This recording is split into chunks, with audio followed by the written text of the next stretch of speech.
Namanya Damar, seorang pria berusia 32 tahun yang hidup sederhana di sebuah kota kecil bernama Wonosari. Ia bukan tipe pria yang mudah jatuh cinta, apalagi setelah patah hati beberapa tahun lalu. Tapi semua itu berubah sejak ia bertemu seorang perempuan bernama Sekar. Pertemuan pertama terjadi saat hujan deras membasahi sore di terminal lama. Damar yang kala itu hendak pulang dari bengkel melihat Sekar duduk sendirian di bangku panjang, tanpa payung, tanpa jas hujan, rambutnya basah, bajunya lusuh namun bersih. Wajahnya diam menatap hujan, seakan mengenal setiap tetes yang jatuh ke bumi. Damar menghampiri dengan niat baik, menawarkan tumpangan. Sekar mengangguk pelan tanpa berkata-kata. Wajahnya tenang dan matanya seperti menyimpan sesuatu yang tidak bisa dijelaskan. Dalam perjalanan pulang, Damar mencoba berbasa-basi, namun Sekar hanya menjawab singkat, tidak sombong tapi juga tidak hangat. Ia hanya menyebutkan satu hal, bahwa ia tidak punya keluarga dan sedang mencari tempat tinggal. Entah karena iba atau mungkin karena naluri kesepian, Damar menawarkan rumahnya sebagai tempat singgah sementara. Rumah itu memang besar untuk ditempati sendirian, warisan orang tuanya yang sudah lama meninggal. Ia tinggal seorang diri, hanya ditemani radio tua dan derit kayu yang mengingatkan tentang waktu. Sekar menerima tawaran itu tanpa banyak tanya, dan sejak hari itu hidup Damar berubah pelan-pelan. Dalam waktu seminggu, Sekar mulai merapikan rumah, membersihkan sudut-sudut yang sudah lama tidak tersentuh, merawat tanaman, membantu menyetrika pakaian. Tapi yang paling membuat Damar terkejut adalah sikapnya yang sangat tenang, bahkan terlalu tenang. Ia tidak pernah menonton televisi, tidak pernah bermain ponsel, tidak suka musik, dan tidak pernah makan. Damar memperhatikan itu pada minggu kedua. Ia sempat menghidangkan sarapan lengkap, nasi goreng, dan teh panas. Tapi Sekar hanya duduk, tersenyum, dan berkata bahwa ia tidak lapar. Awalnya Damar mengira Sekar sedang sakit, tapi setiap hari ia tampak sehat, tidak pernah batuk, tidak pernah terlihat lelah, bahkan wajahnya tidak pernah berubah, selalu tampak segar. Damar mulai penasaran. Beberapa malam, ia sengaja terbangun untuk mengecek apakah Sekar makan diam-diam, tapi tidak pernah ia temukan jejak makanan. Tidak ada piring kotor, tidak ada sampah, dan kulkas tetap penuh seperti sedia kala. Namun rasa penasaran itu perlahan dikalahkan oleh ketenangan yang dibawa Sekar. Ia membuat rumah itu terasa lebih hidup, lebih terjaga, dan Damar tanpa sadar mulai jatuh cinta. Bulan ketiga, Damar melamar Sekar. Lamaran yang sederhana, tanpa pesta, tanpa keluarga, hanya dengan cincin perak dan ucapan tulus dari seorang pria kesepian. Sekar menerima. Ia tidak menangis, tidak tersenyum lebar, hanya berkata pelan, "Aku akan bersamamu, tapi jangan pernah bertanya tentang asal-usulku." Dan Damar, karena sudah terlalu larut dalam rasa yang sulit dijelaskan, mengangguk. Ia menerima syarat itu. Pernikahan dilangsungkan secara tertutup di rumah mereka sendiri, dengan penghulu yang dibayar secara pribadi. Tidak ada saksi dari pihak Sekar, hanya dua tetangga tua yang diminta menandatangani surat. Setelah malam itu, kehidupan mereka berjalan tenang. Tapi ketenangan itu mulai terasa seperti sesuatu yang bukan berasal dari dunia yang sama. Dan semuanya mulai berubah pada bulan keempat. Hari-hari setelah pernikahan itu tampak normal di permukaan. Damar menjalani aktivitas seperti biasa. Ia bekerja sebagai perancang interior, menerima proyek kecil-kecilan dari rumah. Sekar tetap menjadi sosok istri yang tenang dan sopan. Rumah mereka bersih, pakaian selalu terlipat rapi. Damar bahkan merasa nyaman untuk pertama kalinya setelah bertahun-tahun hidup sendiri. Tapi kenyamanan itu mulai terasa aneh. Pada awal bulan keempat, Damar bangun lebih pagi dari biasanya. Saat ia membuka pintu kamar, ia mendengar suara lirih dari arah dapur. Bukan suara piring, bukan langkah kaki, tapi suara seperti seseorang sedang berbicara. Pelan, hampir seperti bisikan. Ia berjalan pelan ke arah sumber suara, tapi saat sampai di dapur, Sekar sedang berdiri menghadap jendela. Diam, tidak ada siapa-siapa, tidak ada suara lain. Ia tersenyum saat melihat Damar. Pagi sekali bangunnya, ucapnya lembut. Damar mengangguk, meski hatinya masih bertanya-tanya. Ia tidak menyinggung soal suara tadi, tapi sejak hari itu, suara-suara aneh mulai muncul lebih sering. Kadang di ruang tamu, kadang dari sumur di belakang rumah, kadang seperti berasal dari dalam dinding. Ia sempat berpikir mungkin dirinya hanya lelah, tapi ada satu hal yang membuatnya benar-benar merinding. Malam itu, ia terbangun pukul 2:15. Rumah gelap, lampu tidak menyala. Sekar tidak ada di sampingnya. Damar bangkit. Ia mencari ke seluruh rumah, hingga akhirnya ia menemukannya. Sekar berdiri di halaman belakang, menghadap ke arah pohon pisang yang tumbuh sendiri di pojok tanah. Ia tidak bergerak, tidak menyahut saat dipanggil. Damar mendekat pelan, dan saat ia hanya berjarak 2 meter, Sekar akhirnya bicara. Tapi suaranya berbeda, lebih dalam, lebih lambat. Seperti suara yang datang bukan dari mulutnya, tapi dari sesuatu yang meminjam tubuhnya. Sudah 4 bulan, kata Sekar. Damar terdiam, tidak mengerti. Apa maksudmu? Sekar menoleh. Perlahan, matanya menatap Damar. Wajahnya tetap cantik, tapi matanya tidak seperti sebelumnya. Dingin, terlalu tenang. Aku akan mulai lapar, katanya lagi. Damar mundur setengah langkah. Lapar? Selama ini, ia memang tidak pernah melihat Sekar makan, tidak pernah menyentuh makanan yang disajikan, tidak pernah minum air. Tapi ia sehat, tidak pernah mengeluh, tidak pernah tampak lemas. Lapar? Ulang Damar pelan. Sekar mengangguk sekali, lalu berjalan melewatinya, masuk ke rumah. Tidak berkata apa-apa lagi. Damar berdiri sendiri di halaman. Hujan mulai turun gerimis, dan untuk pertama kalinya sejak mereka menikah, ia merasa seperti tinggal bersama orang asing. Malam itu ia tidak bisa tidur, dan besok paginya ia menemukan sesuatu yang membuat darahnya mengalir dingin. Di belakang rumah, di dekat pohon pisang itu, tanah terlihat tergali. Seperti ada sesuatu yang baru dikubur atau baru dikeluarkan.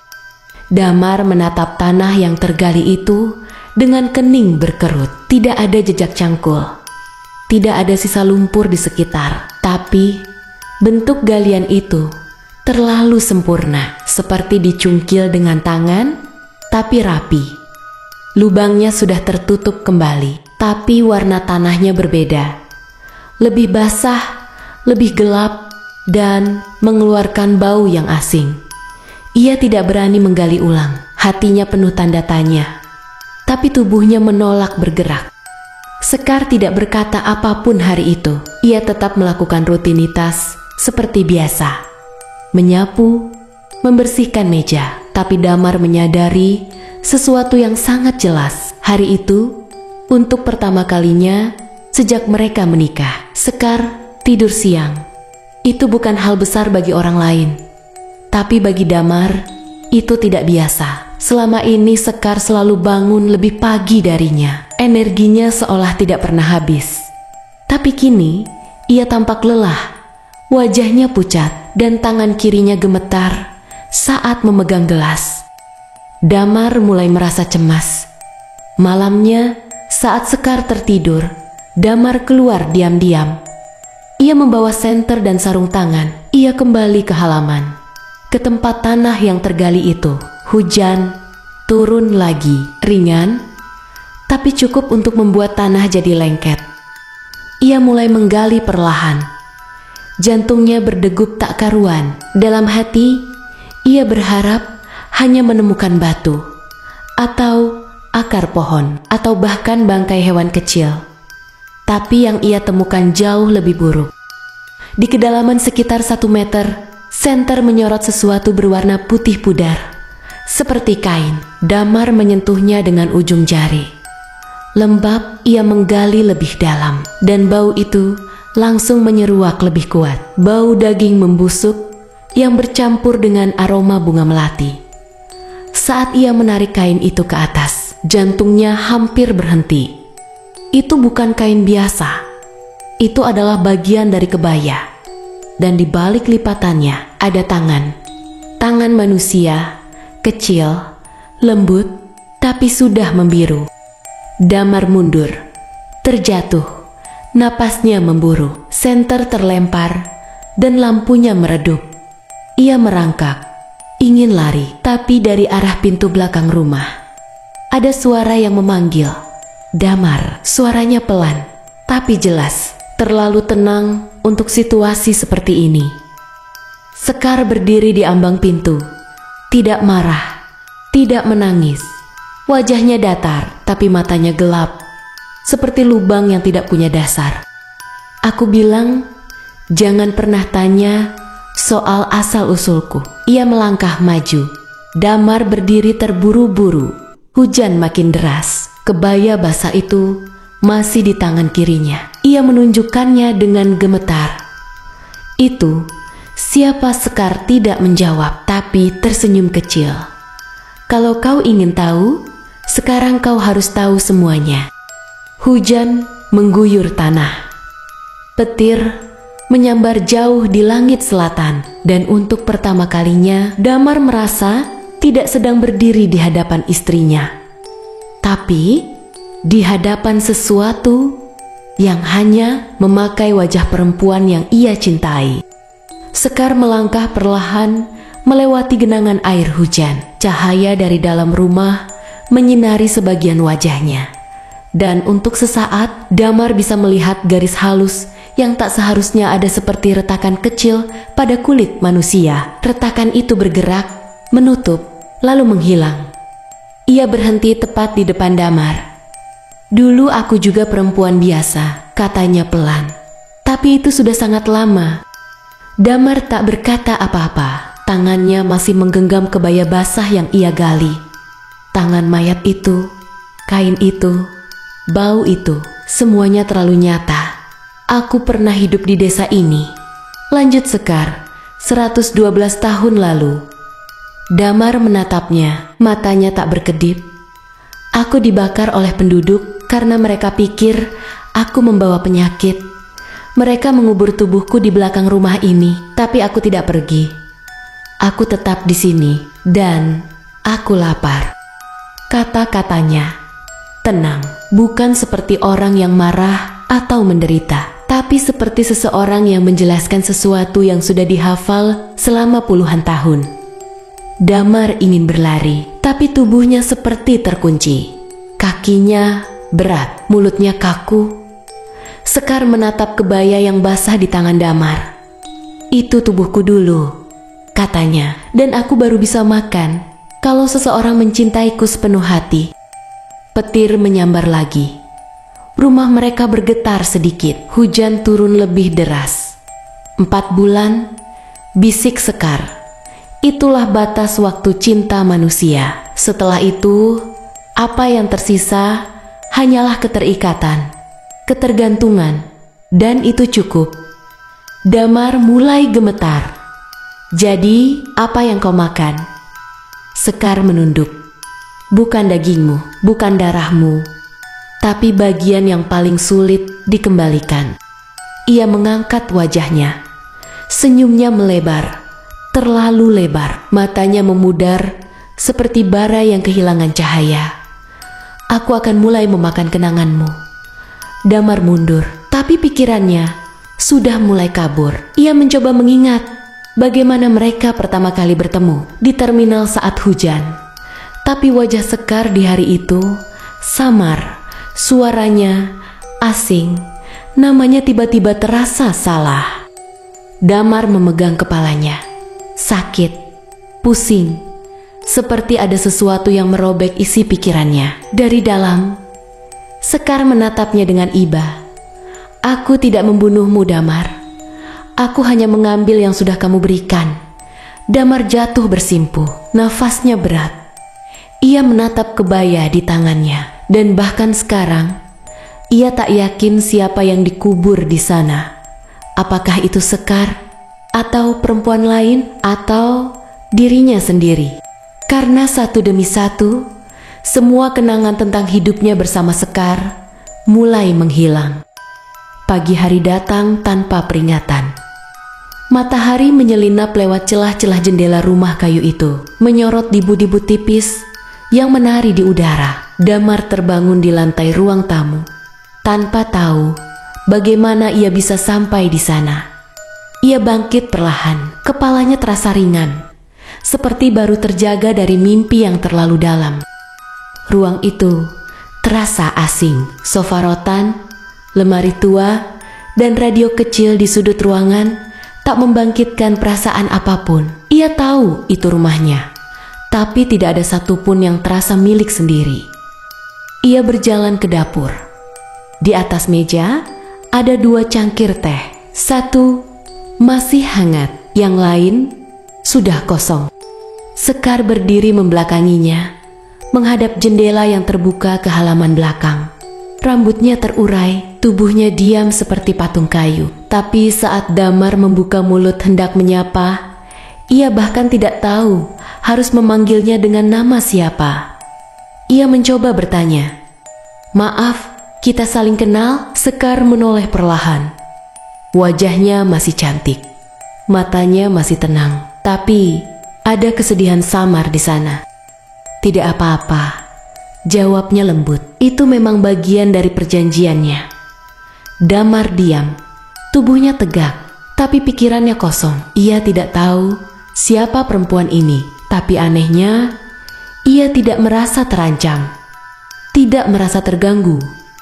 Ia hanya merasa kosong. "Aku harus pergi," kata Sekar pelan.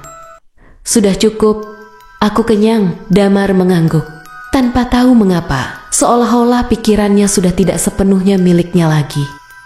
Sekar melangkah keluar rumah. Hujan sudah reda, langit mendung, tapi tidak lagi muram. Burung-burung mulai bersuara dari kejauhan. Sebelum menghilang di balik pepohonan, Sekar menoleh sekali lagi. "Ada satu hal yang tidak akan kuambil darimu." Damar mengerutkan dahi. "Namamu," ucap Sekar, "itu tetap milikmu." Dan dengan langkah tenang, ia pergi. Hari-hari setelah itu berjalan seperti mimpi. Damar tetap tinggal di rumah itu, menyapu, menyeduh teh, menyalakan radio, tapi tidak pernah tahu apa yang ia tunggu. Tetangga yang melihatnya kadang bertanya kenapa ia tidak pernah ke kota lagi, kenapa ia terlihat lebih tenang, lebih kosong. Damar hanya tersenyum kecil. Ia tidak punya jawaban, karena ia bahkan tidak ingat pernah pergi ke kota sebelumnya. Dan suatu malam, saat bulan tergantung penuh di langit, Damar berdiri di halaman, di bawah pohon pisang yang kini tumbuh lebih tinggi. Ia menatap tanah yang basah oleh embun. Di tempat itu, ia merasa seperti pernah kehilangan sesuatu, atau mungkin pernah dikubur di sana.